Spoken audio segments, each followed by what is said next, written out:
You are a living legend of the worldwide jazz scene. Yeah. And you have performed with the greatest jazz legends, from Thelonious Monk to Bud Powell and Dizzy Gillespie. Which of these jazz players do you remember the most? Is there any anecdote or story you can tell me about this? Probably Coleman Hawkins, you know. And see, Coleman Hawkins, he went through all the Detroit piano players. Hank Jones played with him, Roland Hanna played with him, Tommy Flanagan played with him. And when I came on the scene, he said, when I came on the scene and I sat in, he said, uh-oh, another Detroit piano player, you know. And so I played with him till his end, you know, till he died. Is there any curious story about these great musicians? Well, you know, me, I was a Charlie Parker, Bud Powell person, and Dizzy Gillespie. Those are my people, you know. The ones who I idolized, they were them, you know. But then when I got with Coleman Hawkins, that changed me a little bit because Coleman Hawkins was older than us. But he played so good, I say, look here. So they played good too, so we got to play good, you know. So it was beautiful to play with him because he had a different idea about how to put things together. And it was really enjoyable, you know. I learned a lot from him, you know. And so I've had some good times. Thelonious and I, one day at the Jazz Baroness house. You lived together with Thelonious in New Jersey. Yeah, I lived with him there. We lived together. And one day he decided we'd play a song. So we played an old song called My Ideal. And so he'd play a chorus, I'd play a chorus, he'd play a chorus. We did this over and over, I don't know how many times, maybe 50 times. You know. But it's one time that we didn't record anything. We didn't record it, so it was a beautiful chance, you know. It was very, very, very beautiful time, you know. What do you think of the modern jazz scene, and what's the difference with the past years? Well, I have to say, I think I'm the most modern. As old as I am, I think I'm the most modern of all the jazz musicians, you know. So I don't know. I can't think of anything more modern than me, you know. So, you know, there's a Chick Corea, there's a Keith Jarrett. I remember when they were little kids. You know, they'll probably say Chick Corea is modern, and Keith Jarrett is modern. I would say they aren't. You know, because I remember when they just could play, barely play. You know, when they first came on the jazz scene. You know, so I haven't heard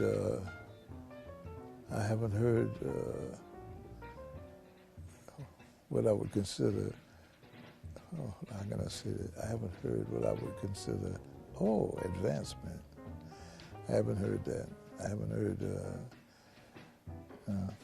I just haven't heard it. So modern is me. You know what happened to me? Let me tell you a story. I was up in Harlem, in New York. I stopped at this place where some musicians were playing and people were eating. And there was a big fat person sitting right there in front of me. And I think Richard went inside or somebody went inside. And so I stood there. And so when whoever came outside, we started to walk away, and this fat cat, you know what he said to me? He said, "Oh, you don't like jazz?" I said, so you know what I did? I hit my chest. I said, "I am jazz." And then when I told him my name, he just had a fit. He cried. He did it. He did everything. I went inside. All the musicians in there, I probably taught most of them, you know. So it was really beautiful because they introduced me so good, and people just stood up and clapped for me and everything. You know, it was really nice. But it was just that he didn't even know who I was. The 40s, the 50s, or the 60s? Which one is the important decade in the history of jazz, and why? The 40s and the 50s. half the 40s and most of the 50s. Well, the 40s, because that's when the musicians broke away from the big bands. See, they all played in big bands. They all played in these big bands, so what happened was they decided to form these small groups. And so that's what happened. They formed small groups. And so in the 50s, I was lucky in the 50s because, well, I don't know if you call it luck. I got to go with Max Roach, Donald Byrd and myself. So we went with Max Roach, you know, because Clifford Brown and Richie Powell, the piano player, had been killed in an automobile accident. So we joined Max with Sonny Rollins, you know. And so we had a very good band. The only thing I've never heard anything of that band. It seemed like nobody recorded us, you know, that kind of thing. But, you know, so I like the 40s and 50s, you know. Let's talk about bebop. When bebop became a clearly identifiable style during the first years of the 40s, yeah. One of its features was the incredible speed. You kept the flame of bebop alive. Oh, yes. By playing uniquely with that language. Well, see, I don't even consider it, you know, like you say, bebop and jazz. You know, I consider it the continuation of classical theory. See, we're the classical theorists, you know, like Chopin and Bach and Liszt and Beethoven. They all learn how to improvise. And so we're the ones who learn how to improvise. When improvisation stopped over here in Europe, it started over in the USA. Because improvisation is supposed to go on forever.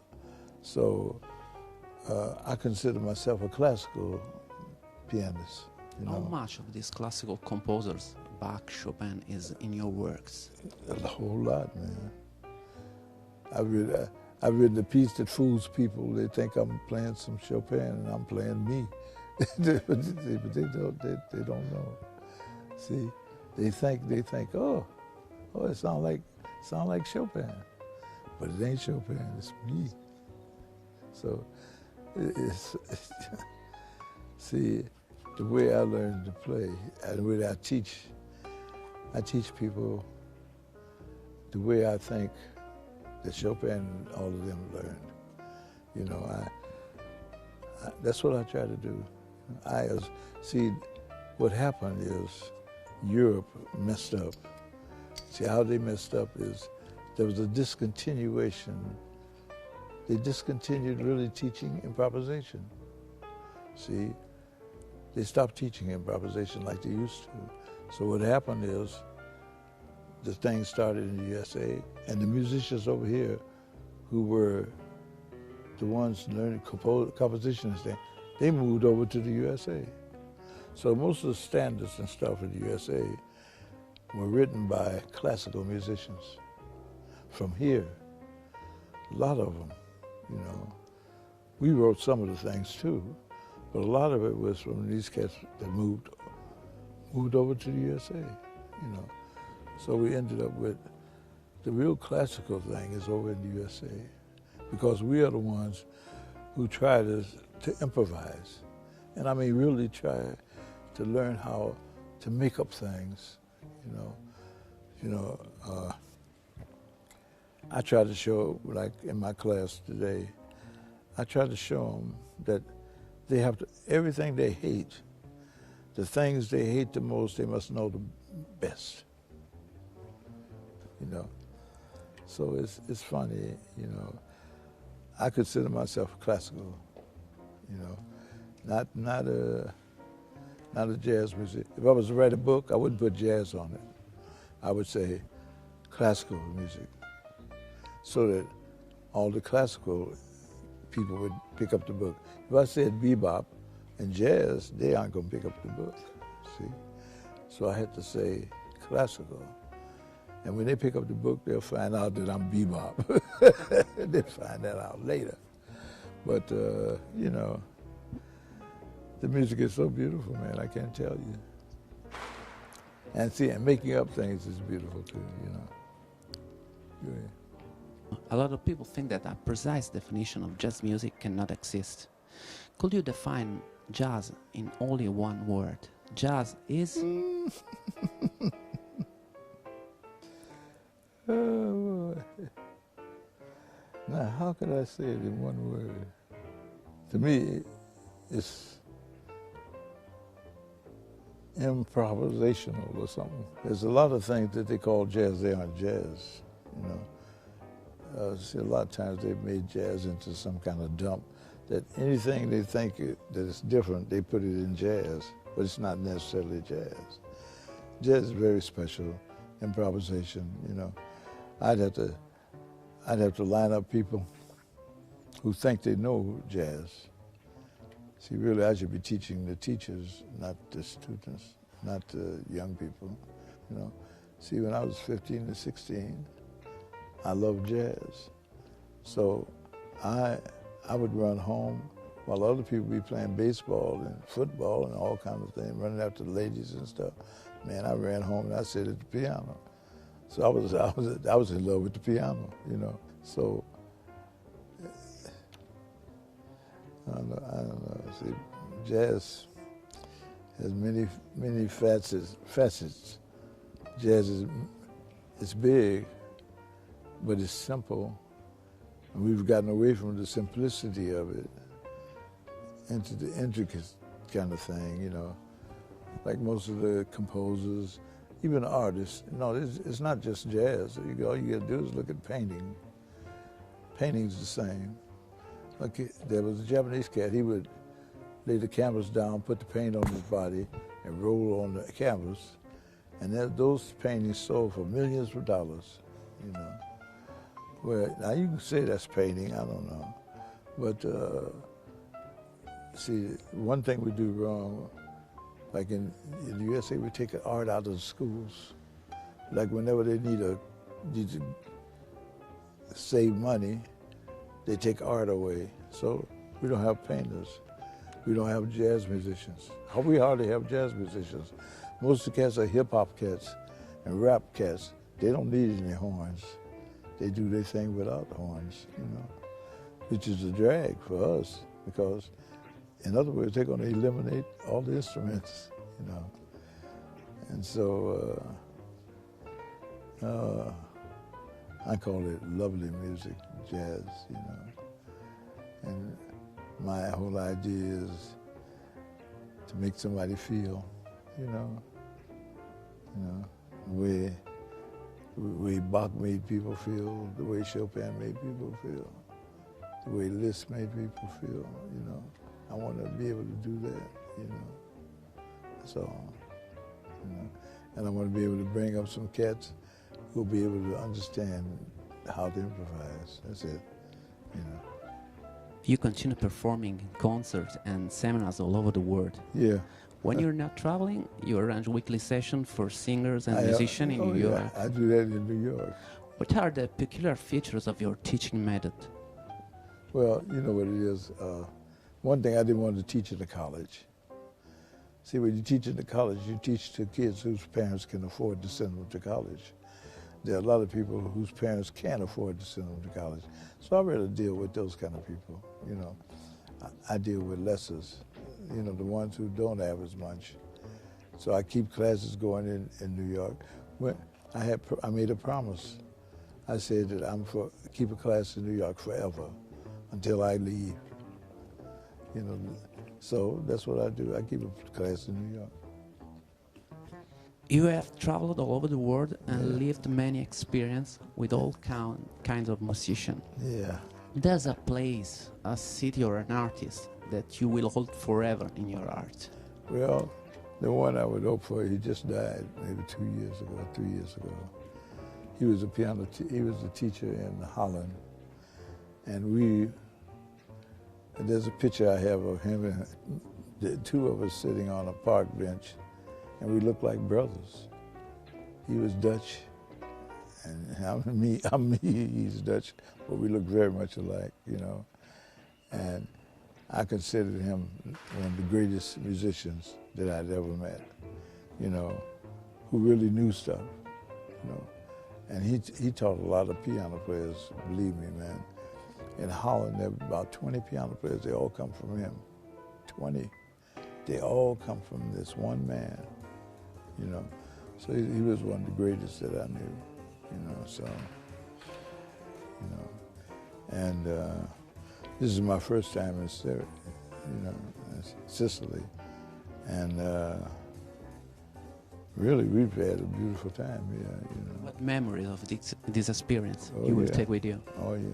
Well, see, I'm an international teacher. I've taught in a lot of places.